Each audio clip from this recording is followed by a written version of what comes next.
Quero saudá-los com a paz do Senhor, que Deus possa nos abençoar, nos dar sabedoria. Eu sou Patrícia Regina Flor de Maio, eu sou evangelista Patrícia. Quero mandar um grande abraço aí para os meus alunos. Aí me dá um oi, gente. Eu fui professora de muita gente.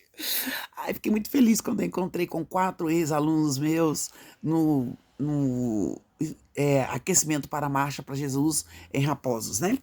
E aqui, gente, eu vou ler para vocês. Paulo estava orientando, escreveu carta, né? É, aqui, pelo que eu entendi, ele ditava e alguém escrevia, né? Escreveu aqui. E estava orientando eles a questão dele estar permitindo que o pecado da cidade de Corinto entrasse no meio da igreja. E Paulo ficou muito preocupado com isso, porque é a mesma coisa hoje, gente. Na base do que tem, e o pecado vai penetrando. E eu ouvi um testemunho de uma pessoa que ela falou assim: Satanás não está preocupado com a igreja, que a igreja não tem, a igreja está despreocupada. E isso tá acontecendo aqui em Corinto, na cidade, na cidade de Coríntios, tá? E aqui tá falando assim: não sou eu, porventura, livre? Não sou apóstolo? Não vi Jesus nosso Senhor? Acaso não sois frutos do meu trabalho no Senhor? Se eu não sou apóstolo para outrem, certamente o sou para vós outros, porque vós sois o selo do meu apostolado no Senhor. Aleluia. Paulo, ele não andou com Jesus, que biblicamente, pelo que eu entendo, só quem andou com Jesus que é considerado apóstolo, andou assim com Jesus em carne, né? Mas Paulo, ele teve uma experiência tão forte com Deus que ele falou que ele viu Jesus, então ele se auto-intitulou apóstolo, mas muitas pessoas não aceitavam, né? E ele tá aqui, olha, se não sou apóstolo para uns, certamente eu sou para outros, porque vós sois o selo do meu apostolado. É a mesma coisa, tem muita gente que não considera mulher como pastora, mas se elas têm orientado, eu tenho uma pastora, minha pastora me orienta muito bem, e sabe, muito bem mesmo. Então, gente, a gente tem que olhar se a gente está fazendo a vontade do Senhor. E aqui, gente, ele fala assim, ó, Paulo fala, talvez eles estavam questionando Paulo porque ele se auto-intitulava apóstolo. E ele fala assim, a minha defesa perante os que me interpelam e no Senhor, a minha defesa perante os que me interpelam é esta: não temos nós o direito de comer e beber? E também de fazer-nos acompanhar de uma mulher irmã, como fazem os demais apóstolos? E os irmãos do Senhor, e Cefas? Ou somente eu e Barnabé não temos o direito de deixar de trabalhar? Quem jamais vai à guerra a sua própria custa? A sua própria custa. Quem planta a vinha e não come do seu fruto? Ou quem apacenta um rebanho e não se alimenta do leite do rebanho? Porventura falo isso como homem e não o diz também a lei? Porque na lei de Moisés está escrito: não atarás a boca, não amarrarás a boca ao boi quando pisa o trigo. Acaso é com bois que Deus se preocupa? Ou é seguramente por nós que ele o diz? Certo que é por nós que está escrito, diz, certo, pois, por nós que está escrito, pois o que lavra, cumpre fazê-lo com esperança, o que pisa o trigo, faz-o na esperança de receber a parte que lhe é devida. Se nós vos semeamos as coisas espirituais, será muito mais recolhermos é, os bens materiais.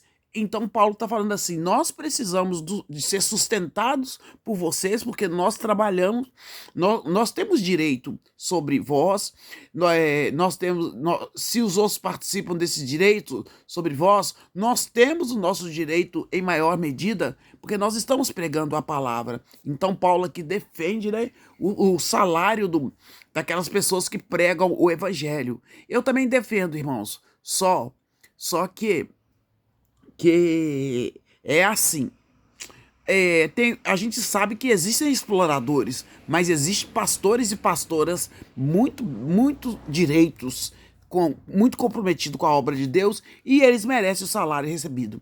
Entretanto, não usamos desse direito antes, suportamos tudo para não criarmos qualquer obstáculo ao evangelho de Cristo. Paulo falou, até agora nós não pedimos o direito de recebimento do salário para não causar obstáculo do evangelho. Não sabeis vós que os que prestam serviços sagrados do próprio templo se alimentam? E quem serve no altar tira o seu sustento? Quem está no altar tira o seu sustento? Assim ordenou também o Senhor aos que pregam o evangelho, que vivam do evangelho. Eu, porém, não tenho servido de nenhuma dessas coisas, e não escrevo isso para assim que se faça comigo, porque melhor me fora morrer antes que alguém me anule esta glória. Eu estou falando por causa do sustento dos outros pastores, que Paulo, né, ele fala assim, ó, se anuncio o evangelho, não tenho de que me gloriar, pois sobre mim pesa essa obrigação, porque ai de mim se não pregar o evangelho. Todos nós somos obrigados a pregar o evangelho. Se o faço livre vontade, tenho presente, tenho galardão. Galardão significa presente. Mas se constrangido, então a responsabilidade do despenseiro que está me confiada. Então, Paulo falou que ele não recebia salário por estar pregando, mas o trabalhador é digno do seu salário quando ele está pregando a palavra de Deus, né? Nesse caso, qual é o meu galardão? Paulo está perguntando qual é o meu presente? É que evangelizando proponha de graça o evangelho para não me valer do dinheiro que ele me dá, porque sendo livre de todos, fiz escravo de todos, a fim de ganhar o maior número possível. Procedi para os judeus como judeu. Ele foi, né, porque ele foi circuncidado e tudo, então ele procedeu como judeu, a fim de ganhar os judeus, para que os que vivem sobre o regime da lei, como se eu mesmo assim vivesse, para ganhar os que vivem debaixo da lei, embora não esteja eu debaixo da lei. Aos que estão sem lei, como se eu mesmo fosse, não estando sem lei para com Deus, mas debaixo da lei de Cristo, para ganhar os que vivem fora do regime da lei de Moisés. Né? Porque vocês lembram que eles queriam obrigar os gentios a circuncidar, e houve o primeiro concílio em Jerusalém para falar que eles não necessitavam. Fiz-me fraco para com os fracos, com o fim de ganhar os fracos. Fiz-me de tudo para com todos, com o fim de todos os modos salvar alguns. Tudo faço por causa do evangelho, com o fim de me tornar cooperador com ele. Não sabeis vós que os que correram no estádio, todos na verdade correm e um só leva o prêmio? Nessas Olimpíadas de 2024, todos correram para alcançar o prêmio, né? Mas só um ganhou, mas aqui todos que correm para ganhar a vida eterna. A eterna, né? Todos vão levar o prêmio, aqueles que se esforçam. Correi de tal maneira para alcançar o prêmio da vossa soberana vocação, né? Todo atleta em tudo se domina, aqueles para alcançar uma coroa corruptível. Nós, porém, corremos para ganhar uma coroa incorruptível, que não estraga. Assim corro também eu. Paulo está falando, eu também falo, eu também corro. Não sem meta, mas assim luto. Não como desferindo golpes no ar, mas esmurro o meu próprio corpo e o reduzo à escravidão para que, tendo pregado a outros, não venha eu mesmo ser desqualificado. Então, gente, que nós estejamos qualificados perante Deus. Este é o capítulo, 1 Coríntios, capítulo 9, porque nós vamos lutar para alcançar a coroa incorruptível, aquela coroa que não estraga. E Paulo aqui, ele não cobrava para pregar o evangelho, mas ele falava uma coisa. Ele agiu como judeu no meio dos judeus. Porque existem judeus cristãos que têm as práticas da lei, mas creem em Cristo. Existem judeus que não são cristãos porque não aceitaram Jesus.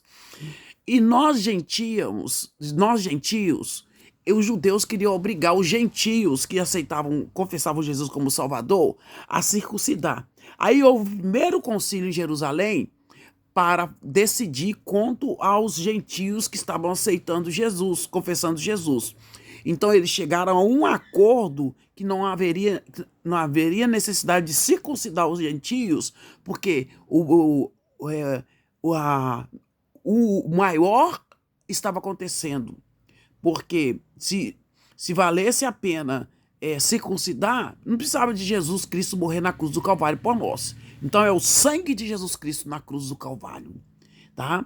Então, você está tendo a oportunidade de confessar Jesus como Salvador? Confessa Jesus como Salvador e corra para alcançar a coroa incorruptível.